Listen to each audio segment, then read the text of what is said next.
নরসিংদীতে এবার ফেলে দেওয়া কলা গাছ বিক্রি করে নিজের ভাগ্য বদলেছে কয়েকটি পরিবার।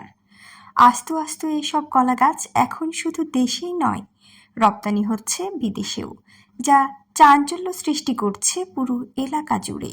এটা এই ডায়াবেটিসের 1 নম্বর ওষুধ। এটা খাইলে ডায়াবেটিস ভালো হয়ে যায়। এখান থেকে কিনে 7 টাকা পিস, 15 টাকা 20 টাকা বিক্রি করি। আর হেরা আবার একটু বেশি বেচে। কলা কাটার পর ফেলে দেওয়া পরিত্যক্ত গাছই এখন জীবিকার মূল উৎস হয়ে দাঁড়িয়েছে তাদের। প্রথমে বিভিন্ন অঞ্চল থেকে পরিত্যক্ত কলা গাছ সংগ্রহ করে কাটা হয়, পরে বাকল ছাড়িয়ে কাঁধে করে নিয়ে আসা হয় নির্দিষ্ট স্থানে।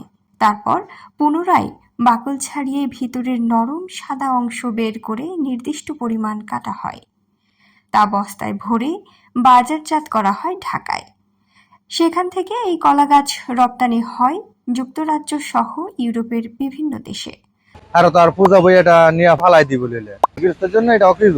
এগুলি আমরা আইন না, এটা আমরা চুলাইয়া যে খালপালা আছে এটি হারা নিয়ে পড়তে পারে, আমরা এটা মাছটা নিয়ে আমরা নিয়ে বেচতে পারি।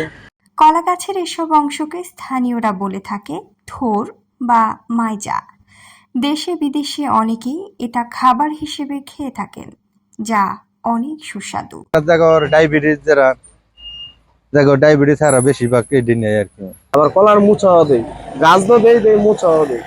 কাতার যায়, সৌদিও যায়, মালয়েশিয়া যায়, বিভিন্ন রাষ্ট্রে যায়। স্থানীয়রা কলা গাছের এই অংশ প্রতি পিস 7 থেকে 8 টাকা দরে বিক্রি করলেও ঢাকায় বিক্রি হচ্ছে 15 থেকে 20 টাকা দরে। পাইকাররা সরাসরি এখানে এসে কলার থোর সংগ্রহ করে থাকে। 600 টাকা বস্তা নেই, আমি নিয়ে 1100-1000 টাকা বস্তা বিক্রি করি। সরকার অথবা অন্য কোনো সংস্থা এগিয়ে আসলে এখান থেকে বিপুল বৈদেশিক মুদ্রা অর্জনের সম্ভাবনা রয়েছে বলে মনে করেন স্থানীয়রা।